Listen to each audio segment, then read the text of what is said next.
Welcome back, ladies and gentlemen, to Deep Thoughts. All right, so I'm positioning this one here.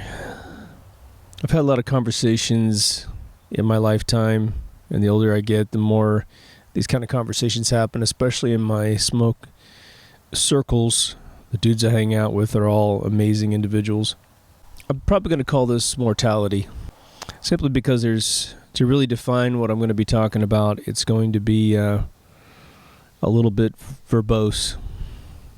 But what this episode's going to be about is getting your priorities straight in life according to your desires and making sure that the life that you're living is the one you want to live, that you find a way to get something out of it that you really want. And what I find interesting is regardless of how old a person is that I'm talking to about such a thing, regardless if they've lived 2 lives, barely lived a life or whatever, but it's actually more interesting when I bump into someone like myself where we kind of go, I did it all, right? Yeah, that's cool, right? And then you're at the end of your game going, shit, but I'm only 45. What the hell am I supposed to do now, right? Your humble narrator just turned 47. But I give an analogy because there's usually a couple different things here, and it's rarely communicated to young people. And that's just so sad. It almost pisses me off. So here it goes. There's something I call the deathbed analogy, and it has to do with your mortality. Mortality is just referring to the fact that we die, and even in this mortal coil, we eventually expire. Sometimes it happens before we want it to. Sometimes it happens to those around us.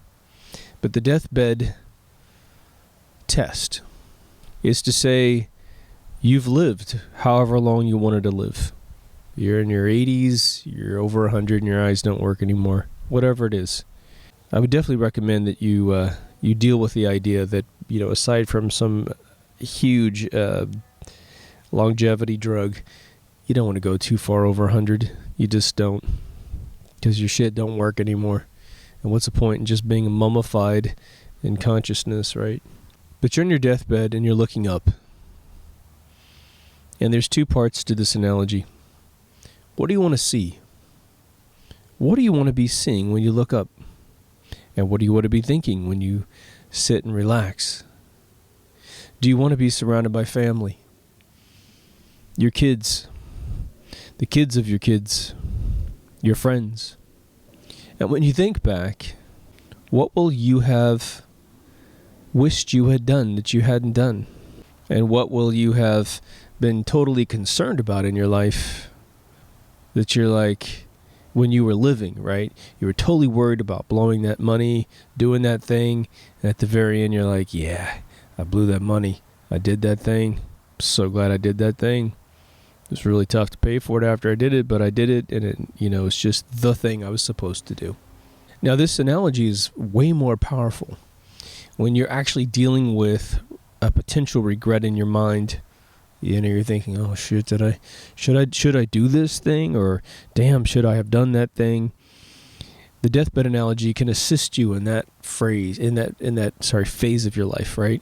But I say, try to think about it routinely. Not every day. I used to do this thing, and somewhere in my frickin' garage is a box which I cannot find. I used to call it the self-seminar. I think I mentioned this in season 1. I did it completely by accident. I was in the basement of my grandmother's house. I was 17 years old, just about to leave and come to California, and I just pushed record on a cassette tape, and I just started talking. It's my really young voice, and I just consumed the tape, and I just talked about my life, talked about my relationship with my parents, and all this other stuff, which is I really want to listen to it now. But I did this every single year after I came to California. And I called it the self-seminar, and I went from like 60-minute tapes to 90-minute tapes. And then I finally started putting them on metal tapes so they'd really last forever. Just one record, Metal tapes, for those of you guys who don't know, cassette tapes were made out of nice plasticky, innards. And the metal tapes, I don't know how they did it, but the coating on them was better. So the big upsell was that it sounded better. But you could not record over them for shit. You had to have a really strong cassette player to actually wipe out the previous image on the tape as you record it again. So hilarious. But this is what I did. I talked about everything that I accomplished within the year since my last recording, and then I would record what I want to accomplish in the next year. And it had this profound law of attraction, because you have to understand, every single year I would beat the estimate from the previous year. Either be I got a job that was more intense than I wanted, which I already set my goal really, really high, or I got more money, or both. Something would happen better. But the idea was I programmed my mind that for the next year, this is what I'm going to accomplish. And every single year I made the recording, I didn't know how I was going to do it. I could only think maybe it's law of attraction shit, I don't know. But I sure as hell didn't sit there on the tape going, well, this is what I can't do. But this episode's about your mortality. I was thinking about doing a show purely on the fear of death. And I think that's kind of morbid. So I'm going to fold in a lot of the thoughts here into the subject of dying. When I was in high school, I took a class called Survival in Lit and Death in Lit. And I couldn't believe the class existed. Here I am, like 16 years old, going, what the hell is that? I mean, what a weird name for a class. But my teacher, Mrs. McDonald, brilliant person, it changed my life. It utterly and completely changed my life, that class. And that's the class which you hear me talk about, where I did two things. One, we studied survival, which had to do with the Chilean soccer team that got stranded up there in the mountains and eventually cannibalized the dead in order to survive, and all the repercussions of their lives after that event. And then in the death side of it, it's the class where we went around to mortuaries and read the death books. And I had other things in my life which got me into those same circles, where I was able to access those books a couple times. It's really weird. Our mortuary at our town was heavily involved in our town's success. It was very interesting. There was a little time when our mortician, I guess, got on national television and was doing a pitch for our little hometown on, like, Good Morning America or Good Morning Today or whatever the hell that show was in the morning. But there's going to be, let's go for survival right now in terms of mortality. You are who you are right now. Now let's say you believe in reincarnation, as I do. And someone says, well, I can do anything I want to do because I'm going to get reincarnated. And I believe that the universe is ever forgiving, so I can be Hitler or I can be Santa Claus. And either way, I get expunged. It's just a process. We're all bacteria, because I really can't kill anyone. Reincarnation exists, then you don't worry about killing anyone because they're going to reincarnate. Now, the sin at that point would be you didn't let them have a chance being who they were. But now here's the thing. You are who you are at this time and at this place. I'm not sure you're ever going to get another chance to be this person again. Ever, ever, ever. And let's say that you would like something to be different about yourself. You're like, well, that's fine. I don't even like the way I look. I don't like the way my family is and blah, blah, blah. You have to understand that when you become an artist and you're crafting realities, however you do it, the gift to an artist is constraint. That's what makes beauty. What can you do with the constraints that you have? That's where it becomes creative. Take the actor Steve Buscemi, who's phenomenal at everything he's ever done, ever. Now imagine you haul him into a William Morris agency. It's 1980. He's a young man. I don't know how old the guy is. I assume he'd be employable at 1980. And he's got these really bug eyes, really gangly teeth. I mean, he makes fun of the fact that he looks strange. But if you were to say, this guy should be the next big actor, well, the agency's going to take a double take on that guy. Simply because he doesn't match a cookie cutter format of what an actor in Hollywood looks like. But we know he's amazing. We've seen him now. Go watch Boardwalk Empire. He is phenomenal. Go watch every movie he's ever made. He's phenomenal. But now imagine if Steve looked in the mirror and said, holy shit, what happened there? Why do I look like this? Look at everybody else. They don't have bug eyes. Their teeth are straight. Jesus. They're 6 feet tall. They're muscular. Why do I gotta be in this thing? What if he did that? Then we would be robbed personally of the amazing accomplishments of Steve Buscemi. Now, I throw that one out there because it's low-hanging fruit. People who pity themselves because they don't look like a Ken doll or a Barbie doll. Ask Mick Jagger. It hadn't hurt him too bad. You know, I've mentioned this in the past. But then you might look at your life and go, well, geez, I'm not rich. I don't have the building blocks that all the other people have. Well, you know that's not going to fly. How many people have totally and completely succeeded with absolutely nothing? Absolutely nothing. And I mean, you might be broke but have a really good support family, like a family that really supports you. But there are people out there that never had any family, barely any friends, never had any spouses or kids, broke as a joke. Maybe their education was pretty crappy, but there was that one thing they were good at that benefited not only themselves, but the rest of humanity. It wasn't a negative thing. They didn't become a hitman or something. They invent something. They become the story of Job. For those of you not into that story, Job has a wife, kids, and all of his livestock. Life is good. The devil bets God because God's a total asshole. Hey, I bet I can turn that guy against you. And the guy goes, nope. So the devil kills his wife, kills his kids, kills his livestock. But Job doesn't turn. He still prays to God. And God says, see, told you. And the devil goes, double or nothing? God's like, yeah, what the hell? I like fucking up people's lives. And so he goes down there, kills his wife, kills his kids, kills his livestock. Job doesn't turn. So he says, you lose. And Job gets, 2 wives, double the kids, and double the livestock. And he's perfectly mentally fine, having had 2 of his wives died, all of his children die, and all of his livestock die. There's no psychosis there. But anyway, we always say story of Job because you pull yourself out of the worst situation on earth. I've said a number of times on the show, what I try to do with my employees and my friends is to say, let's find out what makes you tick. What's your purpose in life? Sometimes people will say, I like watching sports. And then I say, okay, then you should go get a job in sports. If the next thing out of their mouth is, no, I just like watching it. Well, that's not your purpose. That's just a bunch of bullshit you waste your time with.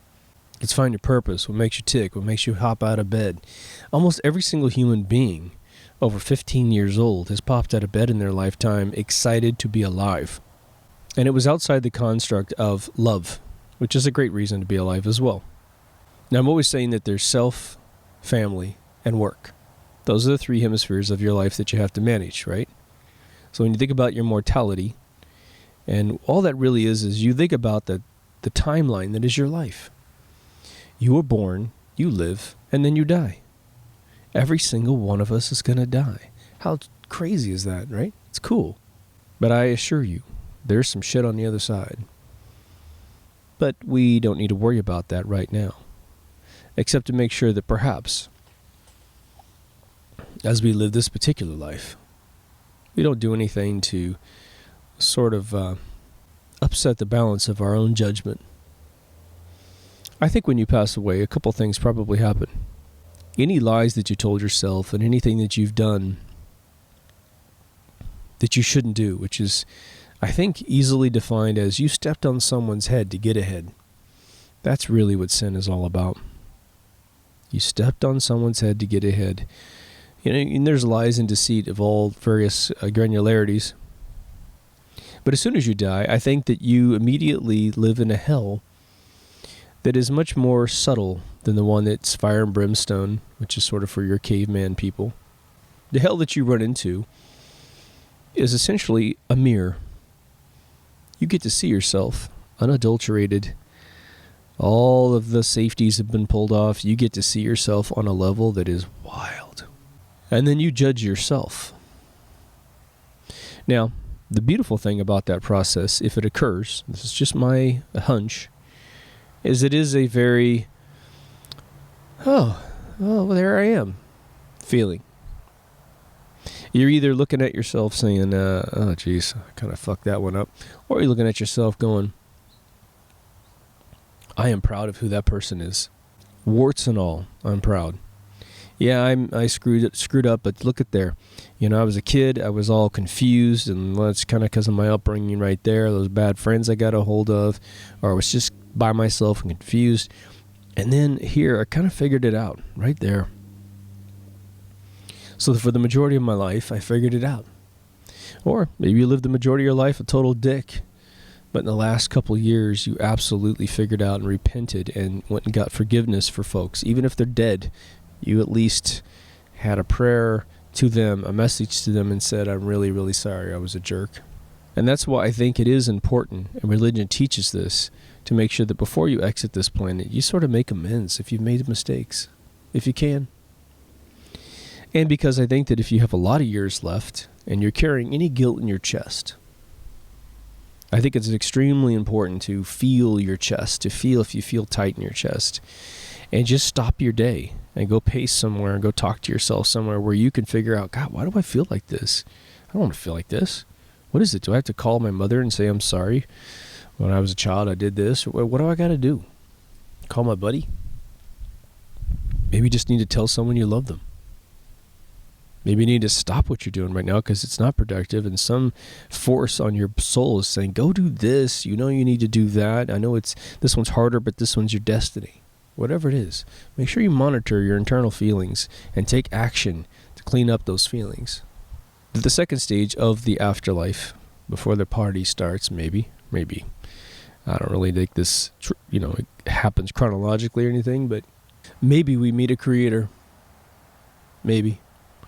And at that point, I'm going to tell you it's going to be a rhetorical conversation, because if there is a creator, any type of central consciousness to our existence, that you will stand before that being, however that's done, and you will know that that being knows every single thing about you you've ever been, ever thought. And that is where maturity is going to pay off in a really big way. When I hear childish adults turn God into this wrathful child, this sort of Bam Bam from the Flintstones, just wrathful and ignorant, I think it's phenomenal to contemplate them standing before a creator. How is that done? It's like they should have a bone tied in their hair because they have no concept, no depth to possibly understand just the infinitesimal definition of what it would be to be a supreme being. God has to be, in my opinion, infinitely patient, infinitely forgiving to deal with the riffraff that ends up in heaven. All the varying levels of folks that get to heaven. Could you imagine? Next time you go to a big event, a concert or a sporting event or anything, imagine you having to sit in a chair and you line up every single person in that auditorium and you have to have the conversation about their entire life with them. Imagine that day. Some of them are going to be phenomenal and interesting, and the other ones are going to be just like, oh my Lord. But that's what God's job is, right? Maybe. But we don't have to get existential at all to deal with our mortality. Let's say you're a very patient atheist watching me talk about all this stuff.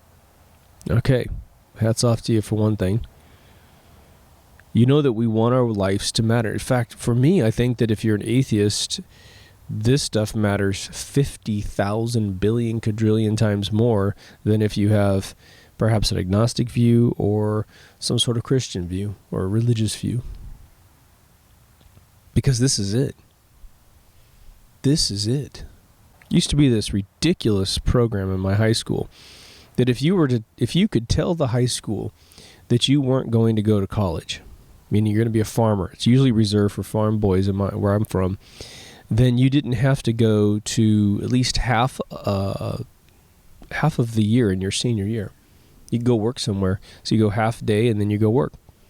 And I started looking at that right when I was going through high school, and I was thinking, wait a minute. So the kid tells you he's not going to go to college, which means this is the last bit of education this child will ever have in their life.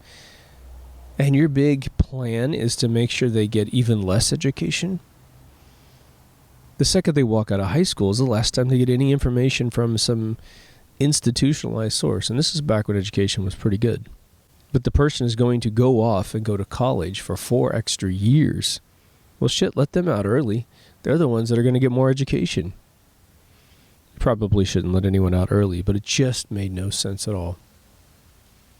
Made no sense at all. Make sure the uneducated remain more uneducated, right? It's weird. I mentioned that analogy, or mentioned a story, because if you're an atheist and you don't believe in God, then your life is it. I mean, it should almost be an act of desperation just to wake up every day. Holy shit, I have consciousness. This is all something from nothing. Somehow I've manifested the ability to think and love and feel pain and compassion. And this is all just random chemicals in the universe. But the inverse could also hit you, where you believe you live forever, and so, whatever. I'm not sure, if there is a God, what our purpose is in this world. I don't know. Am I supposed to be the best I can be? Am I supposed to wring every single drop of water out of this chamois? It's sort of how I play my life. For me, the answer is yes. I am supposed to be the most incredible human being I can possibly be. Now, I don't accomplish that, of course, but I try. Part of the charter of this show for my soul is to say, well, I think I've had some pretty deep thoughts about things in my lifetime, and I do share them with my friends. But now, how ignorant would I be to go to die, or even get to my deathbed, and say, I failed to endorse the internet as a mechanism to distribute my information. I will never be able to put something in your mind. I would never want to just say, oh, open your brain, here's my idea. Never. Even if I think I have the gestalt image to put in your brain that makes world peace, I believe 100% in your sovereign need to vet the information and choose to put it in your cupboard. I do wish that there was a way to institutionalize the dropping of LSD at 18. Hell, maybe earlier. Doesn't hurt the human body. Government certified, perfectly made LSD, not some weird spin-off thing that's being sold as LSD, and get us to all love each other, get us to see love as a frequency, as a piece of light, to feel it, to connect the world together, because then we wouldn't war. Trust me. But how hard do you push this life? It's up to you. I always tell people this, life is the best video game you'll ever play. And back in the Atari 2600 days, it would have made sense. But now, since we have games like World of Warcraft and other massive multiplayer online games, everyone understands, you're logging in, you're playing an avatar, and you're talking to other avatars, and you're dealing with scripted characters. Well, this one's the biggest one. This one's already programmed. This one's already debugged. And it's where we're living right now. So you get a choice every day you wake up. You get a choice. What do you want to do today? And that's the cool thing. When I say, if it hasn't killed you yet, you're good. Now, obviously, there's some exceptions for people that have been incarcerated, who are currently incarcerated. Some people are handicapped. Maybe they got handicapped by being adventurous. Maybe, their lifestyle is, I get out in the wilderness and I climb mountains, and then they slip and you get paralyzed and you're like, Jesus, the thing I love to do, I can't do anymore. One, I don't think anyone really believes that, because I don't know what a man in a wheelchair hasn't done. But if you're alive and you can think sentiently, you can have a tremendous amount of fun in this world. Even if the only thing that you have at your disposal is a piece of paper and a pen. You can do all kinds of things. You could write stories, write fantasies. You could create something, architect something. How many times have you seen a video on the internet where someone who is most definitely handicapped in the world, whether they were born a particular way or they got injured in a particular way, they're handicapped. But you couldn't convince them that they get around the world. Some of them become motivational speakers, right? I got a buddy from high school. He's actually the son of my geometry teacher. Great kid. He dove into a little shallow lake that we have, I believe, in my hometown. Didn't realize that there was a rock bedding very close to the surface, and essentially he smacked his head directly into a rock and broke his neck. I believe this happened to him in early high school. He was paralyzed from the neck down, still is to this day. Now, he had a lot of choices about how he was going to handle his life. I think he had a good family that didn't let him get down. But the spirit of this kid is insane. He wrote a book about his life. Maybe I'll put it up here and put a link to it. But he wrote his book about how to live life after you get paralyzed from the neck down. He's a quadriplegic. Now, for guys, you might think, oh, geez, I wouldn't be able to get a wife and have kids and all that kind of stuff. I don't think he has any kids yet, but he just got married a couple of years ago. Incredibly beautiful wife, super empathetic, and they're a tag team, man. They travel the planet together. And ladies, there's plenty of men that'll be there for you as well. Now, but we see one of those situations and we think, oh my gosh, this guy's never stopped. Hey, I don't have a book published. He does. Well, that's pretty freaking cool, right?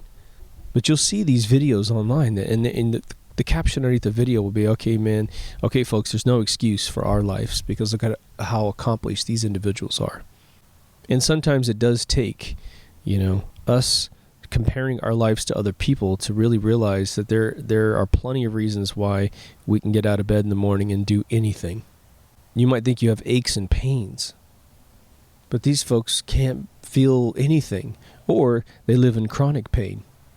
That doesn't mean you have to sit around and tolerate things that you think you might be able to change. But I want you to think of your destiny as one of the most entertaining and fun things that you can design. You can design it. And there's really almost no limitation as to what you can accomplish. The only limitations I've ever been able to identify is if you're a 5-foot Asian woman, you're not going to be a tackle for the NFL. Other than a physical differential, that's about it. That's about it. If you don't have knowledge in something, you can merely teach yourself. If you don't have skills in something, you can practice. You could be deathly afraid of talking to an audience, and within 3 months, something was said to you, some experience happened, and you're on stage, maybe you're a stand-up comedian. But I want to throw some ideas at you. Some fundamental themes of life that I want you to consider. Because sometimes we get so embedded in our lives that we just don't know how to open up the conversation about our destinies. I think I even have an episode called Destiny, I think. About like 132 episodes right now. Like, what the hell have I said? But now, if you look at it from self, family, and work, let's just cut life's entire spectrum of what you can accomplish into those 3 sections. Self would be even your relationship with God, to be honest. But there is imbuing yourself with knowledge and talent and introspection. If you increase your perspective of the universe, that is a beautiful addition to self, even though society as a whole won't acknowledge or doesn't have a formal means of acknowledging that unless you make a show like this, and someone can go, oh yeah, I really like the way you've thought things through, which I encourage you to do. The next one up is family. Now, when I say family, you might go, well, what about my friends? Well, anyone that you would say, what about my friends, that you would consider, let's just say that is your family. Those are your family members. Acquaintance, that's just someone you bumped into. See my friendship episode, right? But anyone you have as a routine friend, whether they have achieved the best friend addiction level, they're your family. In America, I'm pretty sure this is something we got from Europe. When the child is born, they get sort of a godmother and godfather. Sometimes they're married, sometimes they're different people. But in this age, I can definitely say in my life that if you're a best friend of a father and he has children, then when you show up, you're uncle. I'm Uncle Mark when I come over. And I am which is funny because I have friends of mine that are very traditional, very family-oriented folks. They come from very strong families, Italian families, that sort of thing. And where the family that I'm walking into is very traditional, the notion of me being an uncle is sort of pretty hardcore. I mean, it is like, this is your uncle. You'll do what he says. You'll listen to him. If you need anything and I'm not available, you call your uncle right here. And his responsibility to you is to treat you like you are his child. So he's going to keep you from putting your hand in the fire, and he's going to pick you up when you're drunk at 3 o'clock in the morning or bail you out of jail. That's your responsibility. That's his responsibility to you, and so you can lean on him just like a parent. And, you know, the nice thing is if the child needs to review something and they're afraid to talk to their parents, they're like, I got to communicate with my father, my mother about this kind of weird thing that I've done or that I'm thinking about doing. You can talk covertly and in secret to your uncle, and that's it. So society's got these really cool little vignettes with the way that we form relationships. So I want to say your friends are your family. So when I say that, that's there. And of course, work is how you essentially take what you've put inside yourself and you acknowledge it into a destiny that is something that creates a product or service based on your skill set. What's funny is I'll and I know I'm bouncing around here a little bit, but I'm getting prepared to call out some things in each one of these areas that you can do. So I'm going to go from work here real quick. People, we forget to ask very basic questions to ourselves all the time. It doesn't matter how enlightened you are. When you talk to a guy like me and you say, God, you know, I hate my job. I freaking hate it. And I'll say, this is the question people forget to ask all the time. I always say, well, if you didn't have this job, what would you do? What's your fantasy job? What would you do if you had all the money in the world? So what I end up doing is I start throwing them all of the cliched super mega jobs that people are raised, at least in America, with our culture, to desire. So I'll say, well, would you want to be an actor, a singer? Would you want to be famous and for something? Do you want to be an inventor? Do you want to be a painter? A book writer? What do you want to do? What makes you tick, man? And what's funny is I get a lot of deer eyes for a split second where they go, all right, I'm supposed to be asking this question to myself every day. Why is it taking this random person to ask me that question? And what's exciting about that is I start to see their brain tick. They're first looking at my face, and the second I start asking this question, I start seeing them stare off into the distance, just over my head, the 60,000-foot stare. And I know I got them ticking. It's so funny when I see folks like Tony Robbins break this down to people. He gets the same thing, and he's just asking the same thing over and over and over. It's like a miracle. It's like someone who is coming out of the desert and they don't know why they're about to die, and you give them their first sip of water. They're like, oh yeah, I gotta drink water. Now, Bill Cosby has utterly and completely fucked up his life. But there was a fantastic episode of his show, The Cosby Show, back in the 80s and 90s, where he went to school and taught his son's class, and his fictional son's class. And the whole thing was the tension that his father was teaching the class. And so Bill Cosby went around the room asking this question to high school students, and he said, well, what do you want to do in life? And somebody said something, and he goes, okay, so you know that there's some steps between you and that thing. And you've heard me talk about this if you've watched every single show, but it's been a while. And we're framing this a little bit different now. But he said, okay, so you know that there's steps. Well, what's the first step? And the kid thought about it and goes, well, I guess I got to finish high school. I said, that's right. Well, and because you're picking a technical career, what do you think happens after that? Oh, I guess I got to go to college. That's right. And he just broke it down to the kid so that he realized that there were steps you have to take to get what you want in life. Now, my analogy that I've said in a previous episode is that we do not know how many steps it takes sometimes. We really don't know no matter what, because opportunity is the last step to get the actual job. And then you sort of have to prove it to everyone. You have to prove it to the employer that you actually are who you say you are, which is a combination of submitting a resume and then hopefully getting an interview that's being conducted by someone who has the capability of asking you the right questions to mine out of you what it is you can do. And of course, my subtle suggestion is to say, you better own your own interview and make sure that you volunteer the information just in case they don't ask the right questions. But to jump back, it all starts with the self. The way you perceive your mortality is the driving force in your life. It is the rocket fuel on your engine that pushes you. Now, we know that there's laissez-faire folks that'll be completely happy getting up every single day and living a fairly basic life. I've had a friend in my life back in my early 20s. He and his wife would routinely sell everything that they owned, and I mean everything, get a lump of cash, and they would go off to these remote islands in the Pacific, and they would rent a hut for like 2 years. They just put all the money down on this little hut, and believe me, it cost nothing.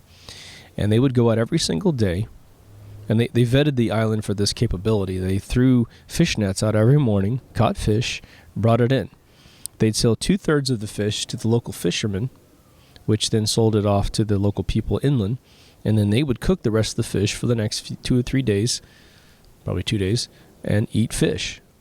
And they simply went in a circle like that, and they would do it for 2 years at a time. But the interesting thing I got out of them, because I asked them, I said, well, why would you ever come home? And they said, well, the one thing that we've learned is that you will feel your purpose reemerge when you're in these environments, because you're living this sort of mundane existence, but it's a Zen sort of self-study. And they're not doing it isolated. They do it with each other, and they loved each other very, very much. And so they would come back and get jobs. I don't know how they did it, because they were probably late 30s, early 40s, and it's a bitch getting a job when you're a little bit older. For whatever reason, his skills, he was a programmer with me. I don't know what she did. But it supercharged their life for another, I don't know how many years they stayed inland after that. I would assume probably about a half decade before they would do it again. But the one thing they said was, we're building up a giant nest egg in a bank, such that this is how we're going to end our life as well. Because we're going to go off to one of these islands and no one will ever see us again. And we're going to participate in a different society with different friends, different value systems, completely devoid of any commercialism and capitalism. I mean, a little bit of capitalism, but not the grind of the system. They'll get up when they want, go to bed when they want. And I thought that was very interesting. They engaged life as a video game. There's a famous phrase that life is not a rehearsal. And that's something that I think an atheist should really think about. That basically says that anytime you have identified your destiny, but you put it off, you're crazy. Utterly crazy, man. Because you're not getting any younger. No one's getting any younger no matter what. You're always one step closer to death. Now again, even if you believe you renew, here's the thing. I was born, I think, at probably one of the most fortuitous times in world history. The only thing I might have done is gone back 10 years before my birth and grabbed 10 more years of the blissful nature of America. Because, life is hard after 9/11, after they usurped the planet and put us into this fear-mongering century that we're living out right now. But the nice thing that I got to experience in my lifetime was a wholesome America in the 70s. Pretty much a last big hoorah of the 80s. And then I got to see the technical era, the internet revolution in the 90s. But now here's the thing. In the 70s, I became an artist. I became intelligent. I studied all the things I always talk about. In the 80s, I spent my personal time manifesting my destiny in becoming the best artist I could be, becoming the best computer programmer I could be with the hardware that I had access to, such that when I moved to California at 17, within 2 months, roughly, I had a professional job in the computer industry without a college degree. I was so fluent at programming that when they'd see my high school ring, they'd ask me what college that was. And here I am just covered in pimples, and I'm like, you kidding me? I said, no, this is my high school ring. I just graduated last year. But because I took my life seriously and was very fortunate to be isolated in a little tiny town, You're talking about, we had no computer stores. We had a Radio Shack that sold a little Coco computer. I got a Coco 2.0 because my father's best friend won it, and he sold it to my dad, I think, for like $50. It's probably about a $300 system with a little printer. Used a little ballpoint pen. It's really weird. The whole thing was like a roll of toilet paper. And man, I maxed that computer out. I did everything on that thing. At the high school, I had PCs and Apple IIs. The colleges had bigger computers, but I didn't really get into those. But there was no internet to distract me. So by the time the internet explodes in the mid-90s, I created projects for myself. My employer said, you're in charge of developing the internet expansion pack to our database software. And I was like, man, I don't know anything about the internet. And they go, don't worry, it's easy. And they showed me. So here's the thing. I was born in a privileged time to be able to take advantage of all these things in sequential order. You know, the 70s fed my 80s, but 80s fed my 90s, and the 90s fed the 21st century. Wherever you're living right now, no matter when you were born, you've probably had a similar experience. For your generation, there are opportunities. Decade to decade, things transition. Sort of how our world is, you know, the marketing departments of the world control our cultural evolution. It's actually sort of unfortunate. But at the same time, it sort of adds this subliminal pressure to life. If you don't believe me, think about how you group music in your mind. There's 70s music, 60s music, 80s music, 90s music, right? The precipice changeover between decades is controlled by a marketing department. Oh, it's the 90s. You got to dress a different way. Unfortunately, we are struggling in the third decade to get out of the fucking 90s with our clothing. It's really sad. You know, hipster wearing flannel or some plaid shirt. Come on, dude. Do you realize that if you were to be teleported to the 90s and walk into a men's clothing store, you wouldn't realize you had traveled through time? You wouldn't. How sad is that?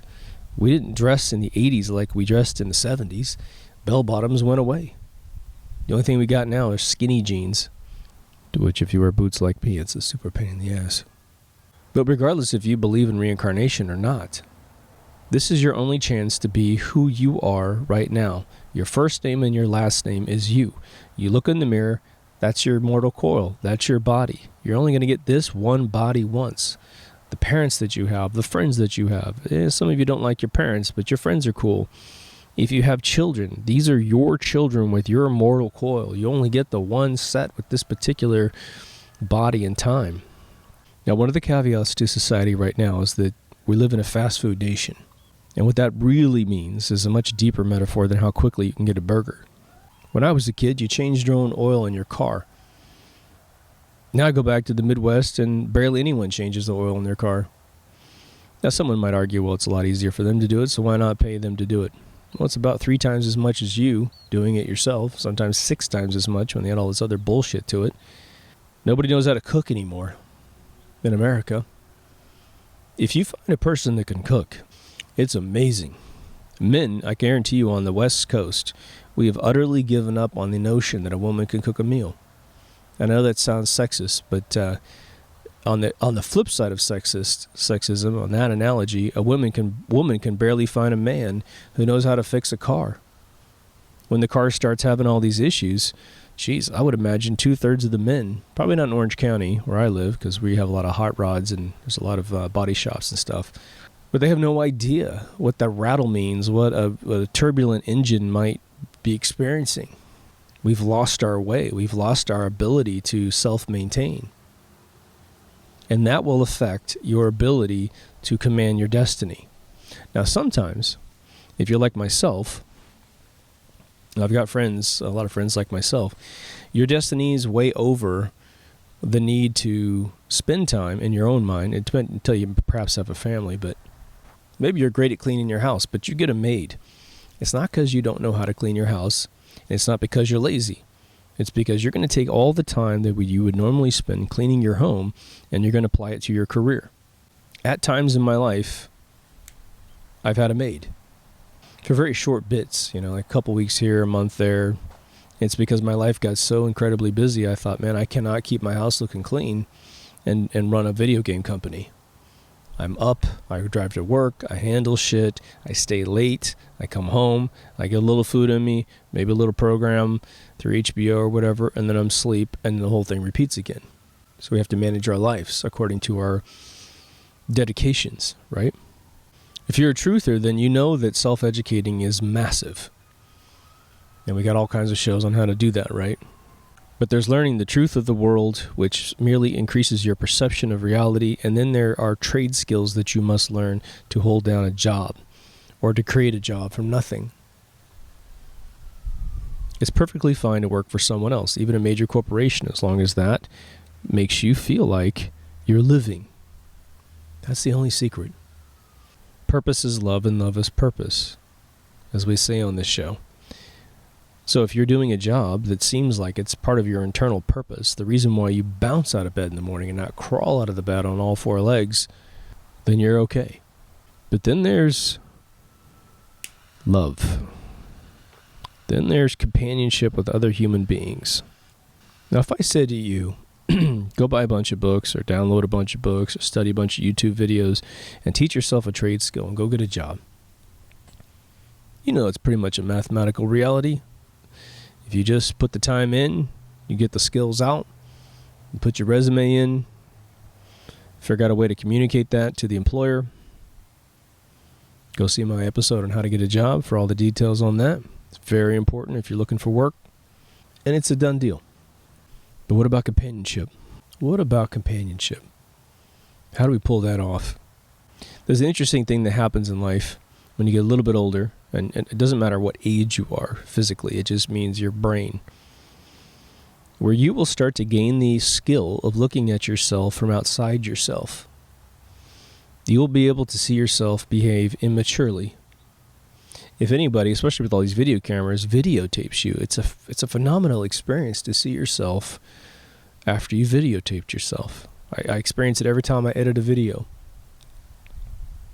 Now, I feel pretty damn comfortable in my skin today, but, you know, there were times when I either stupidly acted a certain way and thought I was being acceptable when I wasn't, or I managed to get something right for a split second. But it was through maturity that I was able to hear myself say something and then observe myself within my own consciousness, almost like a tiny little out-of-body experience. You could see yourself from the outside. We know that the folks that have problems finding other people to share their life with typically do not have that ability. They're unable to pull themselves out and say, well, who am I? Who am I to other people? How am I perceived by other people? And I would be the first person to say, don't really worry too much about what other people think about you.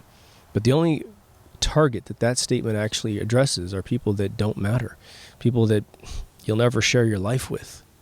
But when it comes to the people that you're going to share your life with, it matters. It matters how your wife or your husband perceives you, your boyfriend, your girlfriend. Probably matters how your friends perceive you, because how do we find some of the best spouses that we can ever find? It's through recommendations from friends, because your friends have a really positive opinion of you, and they go, you know what, that dude, your buddy would probably love her, or she would really like that guy over there. Let's do a little dinner and just put them together and see what happens. A lot of you have experienced that. Somehow, some of you have found your spouses that way. A lot of the episodes that I have made, there's one on self. It's to give you that dimension to yourself, to give you mechanisms by which you can perceive yourself and hone yourself to be perhaps someone that you're not right now.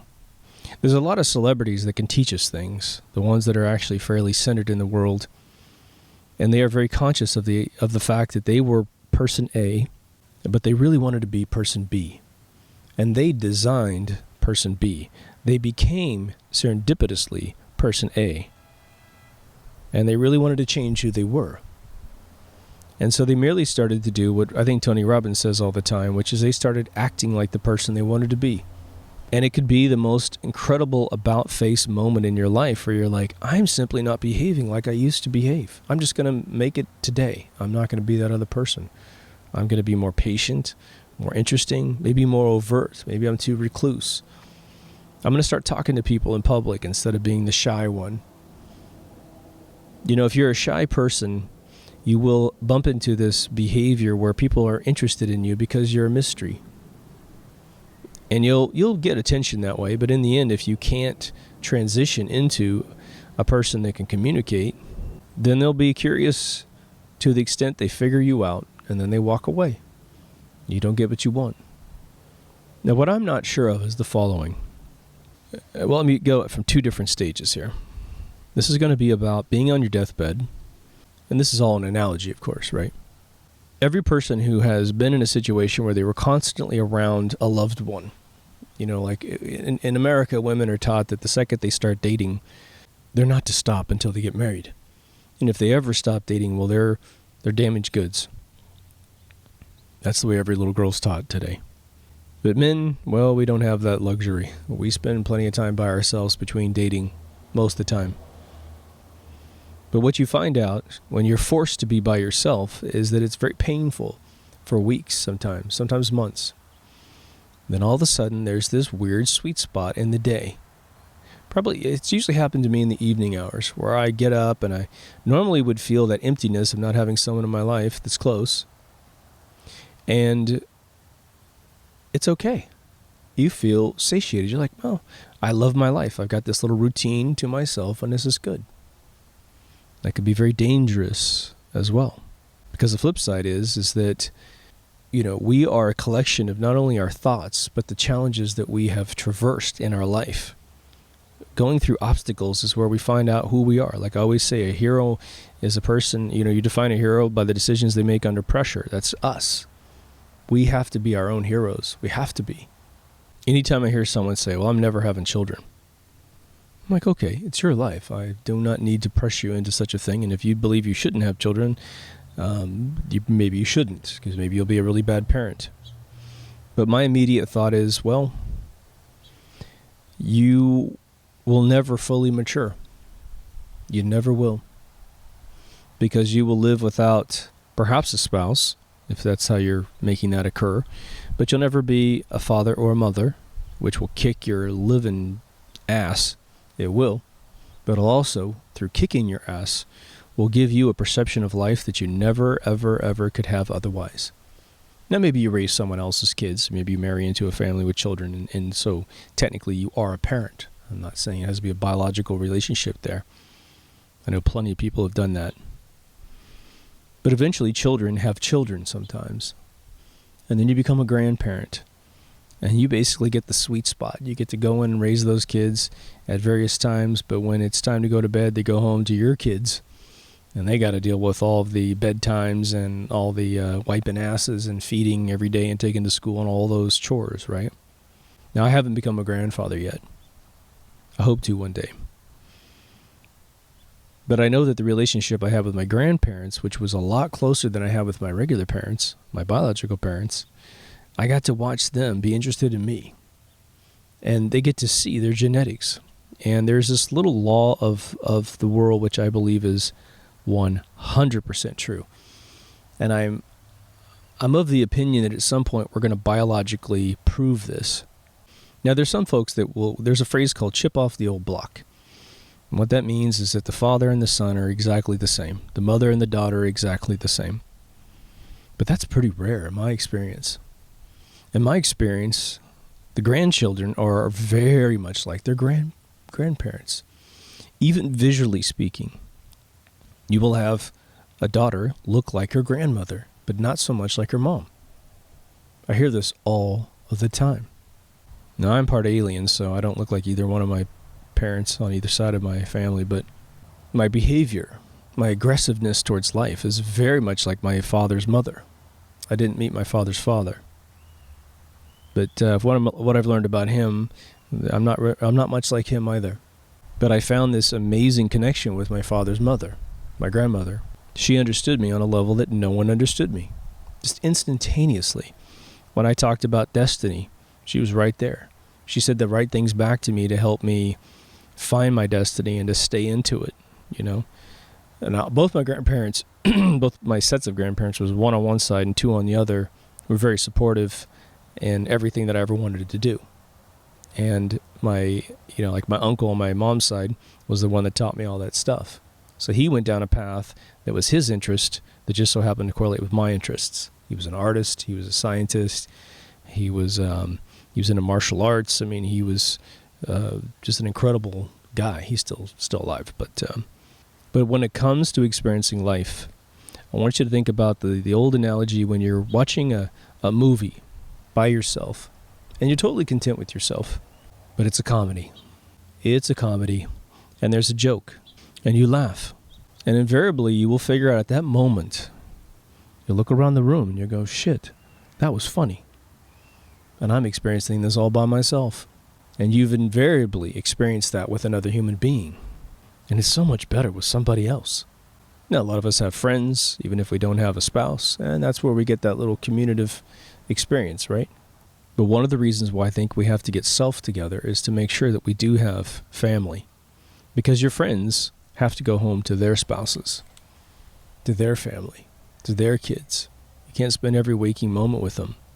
Now, some of you know you need your private time, and if that's the case, you need to find a spouse that needs their private time, so you guys can balance yourself out. But this show is about your mortality, about that feeling of, geez, it's hard to imagine not being alive, isn't it? I mean, being in the spirit world, even if you completely believe in that and you have a lot of physical metaphors for how that might exist, well, that's a whole nother stage. It's a whole nother place. And I believe that through my own, if you watch my suicide episode, when I was if you guys missed it, the little story inside that was that when I was about 23 years old, I was dating a girl, I got all upset, and I tried to commit suicide through, drinking sleeping pills, which one of our listeners kindly informed me that for at least the last 35 years, they have mixed those in a way that it can't kill you. You'd have to have some pretty big, Prince drugs or Michael Jackson drugs to put yourself completely out, or drugs, right? But now here's the thing. When I had taken enough that I was falling asleep, I just took one gulp of this cup I had made, which is silly as hell. It's actually pretty much a comedy at that point. I decided when I took one drink, it was awful tasting. I threw it all down the drain. I was like, this is the stupidest thing I've ever thought of in my life. It just gave me sentient thought. And I don't recommend you go to the edge to figure this out. Listen to me and just learn. But I'm sitting on the side of my bed. There's carpet here and a sliding glass door here, and the floor just fell out. It went down to an infinite void. It was terrifying. I don't have any other experience like this in my life. But if any of you have seen the finale of Time Bandits, there's them running around on these plateaus, like made of steel or concrete or something, and then there's this infinite void down below. Sort of like that. But at that point, a message came to me that felt like a group of people. This is probably what I forgot to say. I forgot to really put it into words like this. But it was as if everyone who ever loved me who was on the other side, and I think most of my family was alive at the time. Yeah, I think all my grandparents were still alive. I got this message that basically said, if you do this, there's a repercussion. And I think it was my message. It wasn't for other folks that are going through much different things. So if you have someone who has committed suicide, please do not apply this to your friend. But I didn't have anything to complain about. I didn't have anything but a broken heart, a childish perception of a broken heart. I hadn't lived my entire life and gotten into some really dark situation. I wasn't in any chronic pain. I hadn't lost anyone close to me. So there's a lot of reasons why I think this may not apply to a lot of folks, right? And maybe it was a complete delusion on my part. I don't know. But I'll tell you what, it was so vivid. Yeah, I'm 47, right? So this happened when I was 23, 24 years ago. It was so profound to me that at 47, all I merely need to do is bring up the image in my brain, which is burned into my memory like I was really there. I can see it just like it happened a second ago. And I think to myself, well, I'm always saying it's a hell of a thing to be a man. It's probably a hell of a thing to be a woman. I'm just not one, so I don't try to say the other side. But what is the mantra of a true man? You got to nut up and own life. There's plenty of women that do it too. But this was my responsibility to be alive. Like the fictional character Samson said in Carnival, dying is the easy part. It really is. It's living that's the hard part. I don't think anyone should fear death. I really don't. But I think that the way that you can ensure that death is a natural stage of transformation, of transcendence back into the universe, where your spirit, which is not the slightest bit affected by anything in this reality, right? This reality cannot affect your spirit other than to perhaps draw from it properly or ignore it through ignorance. Your spirit knows all things. It's connected to the entire universe. It's your mortal coil that, if you abuse it, doesn't have great access to your spirit. So when a kid gets vaccinated and their brain gets fried and they seem a little bit handicapped mentally, it's just because their mortal coil was damaged to access their spirit. But I firmly believe your spirit is completely sovereign unto itself. It has its own identity. Perhaps it is like a cue. It knows everything. Who knows? But we aren't that in pure form. We have a mortal coil, which gives us a perception of mind, which is the thought we've managed to manifest between our spirit and our body. And the pressure of mortality is to get as much as you can get from this life. Wring that son of a bitch dry. Get as much as you can. And always realize no matter what day you wake up, you have complete control over what you have control over. You can do anything. You really can. You can do anything you can do physically. As far as mental capacity, well, have you ever learned anything in your life? There you go. You got your proof. You can add things to your mortal coil inside that brain of yours. You know, we always talk about how mathematics exists, and all we do is simply discover it. 1 + 1 = 2. Well, before man realized that was the case, that still was true. Maybe the only thing that we're doing with our mortal coils is uncovering math about life. Again, if we live forever, if our spirits were to live forever, the last thing we want to be is some omnipotent being that's experienced everything from all perceptions, from all experiences. And so we would create this mortal coil experience such that we would limit our knowledge to rediscover it again, to believe in Santa Claus again, to believe in magic again, to fall in love again, to be hurt again, to recover, and to have a manifest destiny that you can build yourself. What if in a previous life you were a master architect or some incredible mother? This particular time that thing is not happening, so there must be something else that you can do with what you have. Now, for those of you who can't have kids, I've dated at least one person that biologically could not have children. It was very devastating to her to find that out. She applied herself to her sister's kids, to other people's kids. She got the motherly thing that she couldn't personally have. Now, she could have adopted as well, but I guess for whatever reason she chose not to do that. You know, some people feel like they're not fit to be full-time parents because perhaps they're dealing with some trouble within themselves. That's fine. Well, when you are good to be a parent throughout the day, throughout the week, throughout the year, you can apply yourself to other kids. Volunteer. So as far as the family sector goes of life, if that's part of your destiny, believe me, you can get it. You know, it sounds a little odd, but you could strategically marry someone with children. How many times you go on a dating website and someone says, you know, there's a checkbox that says, please have kids. I don't think that checkbox exists in any of those sites, right? But maybe that's what you want to do. If you don't think about your mortality, there's probably two sides to that coin. You don't need to because you're content with life. And then it doesn't matter. It could be that you've simply forgotten to think about your mortality, but you do care about every second of your life. You could be either way. Of course, if you're the former, you're not listening to this episode an hour in, for sure. I told you guys in a previous episode that a buddy of mine gave me a book about the fear of death. It was a bunch of psychiatrists who were Freudian disciples who did buy into the fact that everyone has a massive fear of death. I don't like that. I don't like that at all, and I do not believe that in our culture today, when we're surrounded by death of all kinds, that that's actually true anymore. I think back in the day when these folks were growing up and developing their philosophies, we didn't have mass media exposing us to the worst things that society can accomplish. And so when the subject of death came up, it was very taboo. I don't think it's that way anymore. How many shows do you watch on TV that don't have deaths right in the very beginning? Once you start becoming a little bit spiritual, you'll find it a little painful that we don't have a true knowledge of the universe and how it works. Well, imagine if we did have full knowledge of the spirit world. Full knowledge of the spirit world.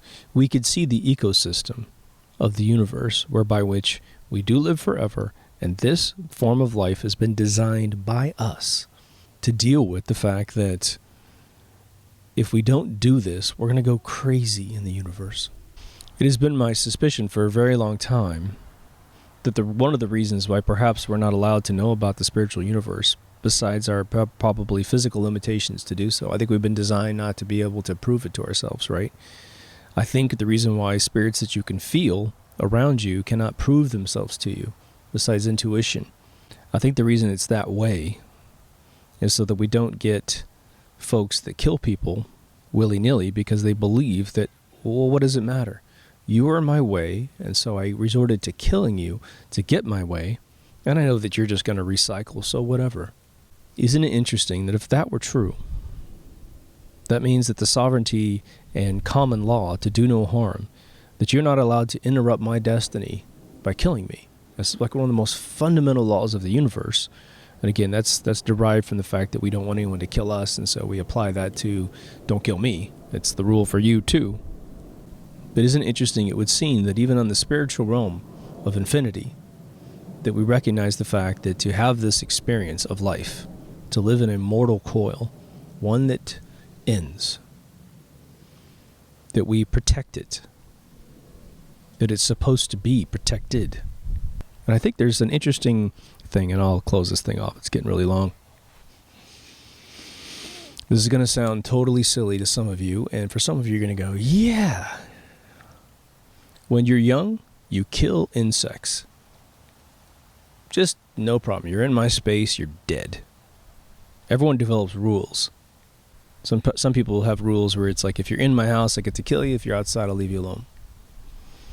But the interesting thing that happens, at some point in your life, you start to see the little life of an insect. And you start to realize that they're in a little mortal coil. And even if you leave them alone, they only live a few days, a few weeks, maybe a month. And you start to think differently about them because you can see yourself inside them. You're living in a much, longer lifespan than they live. And you get people that rescue these insects and put them outside. I used to have I've never been ever afraid of insects, ever. I don't like things that can sting me, of course.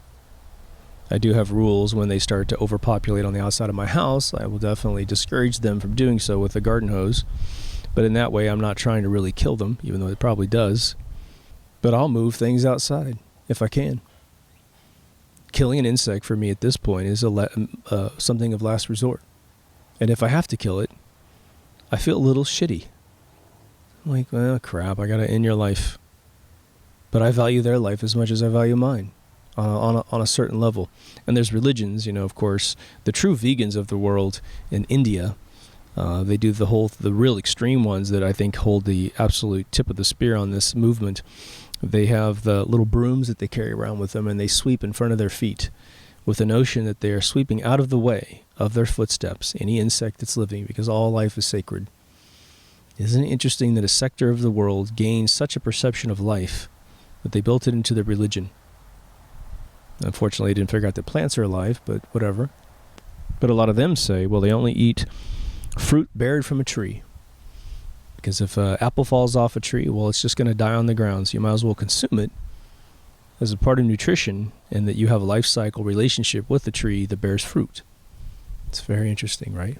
So what's the summation of this episode? Because I've meandered all around the various aspects of mortality. It is my personal belief that people that feel like they are living for their destiny while they are alive are more happy people. They're more kind to other human beings. I think to the degree you love yourself, you can love other people. And to the degree you despise yourself, well, you're that person that everyone talks about. You're the Debbie Downer. You criticize other people incessantly. And we've all had moments where we do this. When I was really young, one of my relatives was very stoic and kind of strange. I think this person is very happy nowadays, but my mom told me once a line that blew my mind. I think I was about 14 years old, somewhere in that range. And she said, well, you know what his problem is? And I said, what? And she goes, well, he doesn't like himself. And so he can't like others. And my mind could not conceive of what she was saying, but now I get it. You can only exude what's inside you.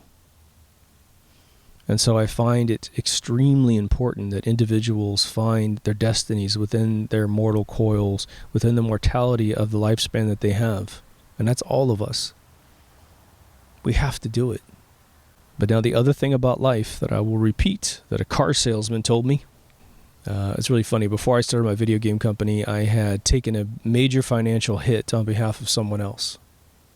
I lost a bunch of money for someone else. And my credit rating went from near 800 to like 580. It was depressing. And I went, because I needed a new car, I tried to buy a new car. And I absolutely, positively failed the loan process. It was like that Simpsons episode where the siren goes off on the computer and Homer Simpson goes, is that a good siren? It was that moment. And this car salesman leans back and gives me probably one of the greatest pieces of wisdom that I had never heard put into words, which is that life is made of peaks and valleys. And sometimes you're in the valley. But he also looked at me and said, he goes, don't worry. You can only go up from here. And little did he know, I was literally, I don't know when it happened, probably 8 months from starting my game company and ending up paying myself more money than I've ever been paid in my life, with benefits that were immeasurable. So if you're in a valley, or you think you're headed into a valley, I would say pull up this car salesman in your mind and realize that you will pop out of it. It just happens. Nothing you can do about it. It's almost awesome how it always seems to pull you out. So it's important that when you're either going down into a valley or you find yourself in one, that you don't need to do anything foolish to end this process of being alive prematurely, if you can. And I know we've had listeners that have experienced suicides as of recently. It's one of the things I want to mention, which is something we don't usually mention, is that I would say in 2016 here, in the fall of 2016, it's about to show up here, the amount of suicides I've heard about recently have been very high. I have heard, one of my friends was at work, and she said the woman she talked to had to admit that her 15-year-old son had committed suicide recently. He wasn't in a bad home. He wasn't on any drugs. Something just broke the guy down to the point he took his own life. One of our other listeners has been gracious enough to share her own loss from a very good friend. He was probably in his mid-50s, early to mid-50s. If you're in a situation where your life is going well, you're on a peak. Maybe you haven't seen a valley in a really long time. Maybe you don't have any more valleys ahead of you. That's very, very possible. You're on a plateau of awesomeness.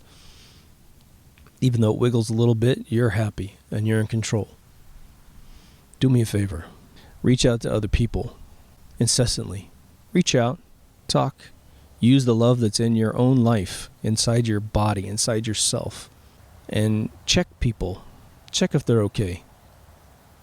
Sometimes just asking another human being. I know this has happened with me when I've been down. Someone just goes, are you okay? Do you need anything? And at that moment, you either go one of two ways. You say, you know what? Yes, please. I could really use some of this. Maybe it's a hug. Maybe it's a check. Maybe it's whatever. But a lot of times, the majority of times that I've ever been asked that question, I get the same exact euphoric feeling that somebody cares. And then I nut up and I own my life. I go to myself, just literally in that split second, I just say, thanks for asking. I know what I need to do. I've just been lazy or I've been complacent. And I'm going to do tonight, tomorrow, the next day after that. I'm going to do whatever I need to do, such that the next time you ask me that question, I don't feel like I do right now. Think about the deathbed analogy. If you're having any questions about your life, go out and get it. Go out and get the life you want.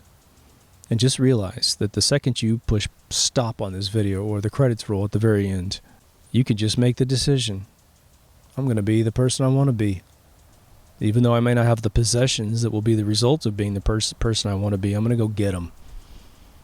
I'm going to go get a family. I'm going to go get a spouse. I'm going to go get a job. I'm going to get whatever the hell I want. I'm just going to be happier. Screw this. If it doesn't kill me, then I'm good. I think that's where we'll end this one.